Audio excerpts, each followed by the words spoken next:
Paciente que chega com uma mordida aberta, como essa, ou chega com uma mordida cruzada, você ainda pensa fazer a movimentação ortodôntica para tratar esse paciente que tem esses sintomas de dor na articulação, que tem essa cefaleia, ou seja, uma dor de cabeça atribuída à disfunção temporomandibular, ou mesmo que tem um som articular de estalo, um som articular de crepitação.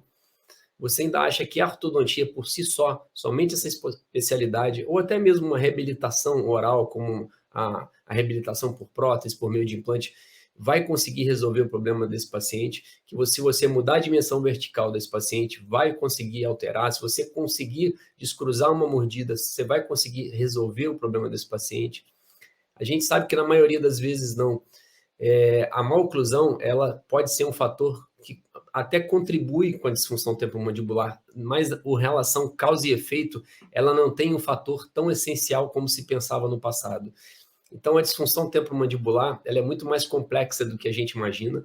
A articulação temporomandibular, ela é extremamente adaptável a novas forças. A gente sempre dá um exemplo que você tem um paciente que tem, por exemplo, uma doença chamada artrite reumatoide, e o paciente tem todas as articulações do corpo danificadas, ou seja, afetadas por essa artrite reumatoide.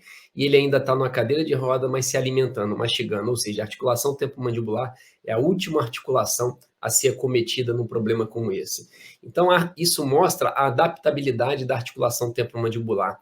A gente sabe que a articulação temporomandibular ela não tem a cartilagem hialina, que dá a ela mais adaptabilidade ainda. As outras articulações têm essa cartilagem chamada hialina. A ATM ela tem uma fibrocartilagem, que é um tecido conjuntivo fibroso, que é altamente adaptável a novas forças, ou seja, se você tem um deslocamento de disco, por exemplo, do disco da ATM, se o disco é anteriorizado ou é posteriorizado, ou ele muda de posição no sentido medial ou lateral, você tem uma adaptabilidade nesse tecido conjuntivo fibroso, e esse tecido ele começa a ter um espessamento. E na maioria das vezes, naquela região posterior do disco articular, com os tecidos retrodiscais, lembra lá da graduação? O que acontece naquela região? Acaba se formando um pseudodisco. Então, alguns conceitos do passado, hoje em dia, a gente já começa a entender que eles estão começando a cair por terra.